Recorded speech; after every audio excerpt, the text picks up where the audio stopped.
Okay, so there's definitely something shifting in Hollywood right now. You feel it. Yeah, absolutely. And this Ryan Coogler Sinners deal with Warner Bros. Discovery, that really brings it home. It does. It feels like more than just, another movie deal. It feels bigger, foundational maybe. Well, the core of it, and what our source for this, an article from URBT News, really digs into, is the ownership piece. Right. Specifically, Ryan Coogler keeping full ownership of the film rights for Sinners. Yeah. That's the headline here. Exactly. So that's what we're diving into today. Why is that specific detail causing such a stir? We'll look at the old Hollywood way. The traditional setup. Yeah, the traditional setup, what makes Coogler's deal stand out, maybe why he pushed for it, and, what ripples this could cause, especially for filmmakers who maybe haven't had that kind of clout before. Ready? Let's do it.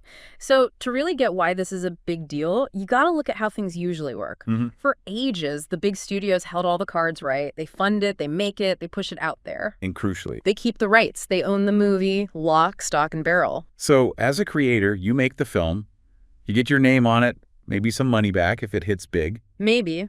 But the studio owns the thing itself. They call the shots on sequels, remakes, where it ends up streaming. Exactly. You get credit. But that long-term control, that long-term financial stake from the property itself, usually not there beyond your initial fee or points. Which brings us back to Sinners. This deal flips that script. Completely. The URBT News piece really highlights how rare this is. A major director, major studio, but the director keeps the keys to the kingdom ownership-wise. It's not standard practice at all. Well, not even close. So how did Coogler swing it, and why was it so important for this film? His track record obviously helps. Oh, for sure. You direct Black Panther, you direct the Creed movies. Yeah, you've got some leverage. People want to work with you. Right. But the article suggests it's more than just clout. It frames Sinners itself as this cultural statement about Black ownership, identity, and artistic agency. Ah, okay. So the theme of the movie ties into the deal for the movie. Precisely. It makes the ownership part feel less like just a business term and more like part of the artistic statement. He actually said, let me find the quote here, "I don't plan to request these rights for every film, but with Ryan Coogler's Sinners, it felt essential." Wow. Yeah, that says it all, doesn't it? It wasn't just a negotiating tactic for him. Seems like it was fundamental to this project. No, it's not totally unprecedented. The article mentions Tarantino got a similar deal for Once Upon a Time in Hollywood. Right, I remember that. But it also points out correctly that these are exceptions, usually reserved for the absolute titans. So what makes this Coogler deal potentially different? Is it just another one-off for a big name? Well, the thinking is maybe not. Maybe Coogler is consciously using his position here to set a different kind of example. Yeah. To normalize this a bit more.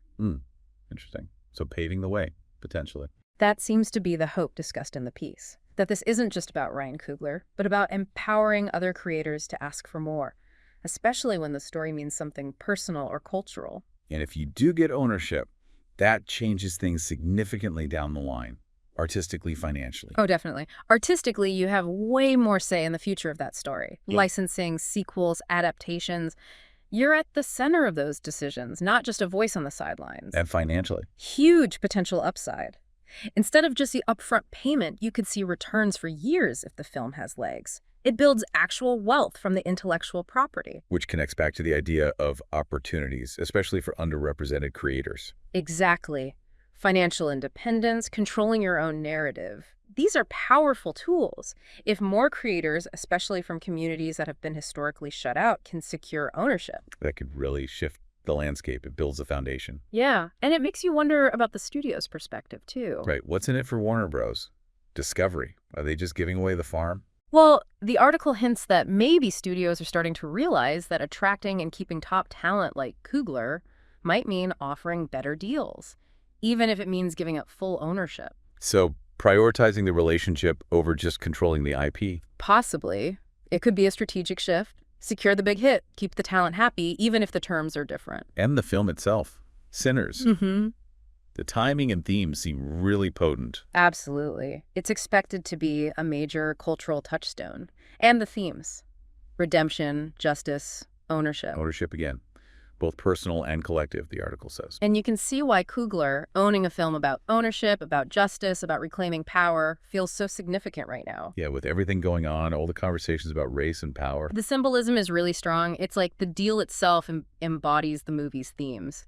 Reclaiming narrative power, as the source puts it. That's powerful. And think about the message that it sends to filmmakers just starting out. Right. It screams ownership matters. It tells them, especially if they're from backgrounds that haven't always had easy access, That negotiating for more than just a paycheck, for a real stake in their work, is possible.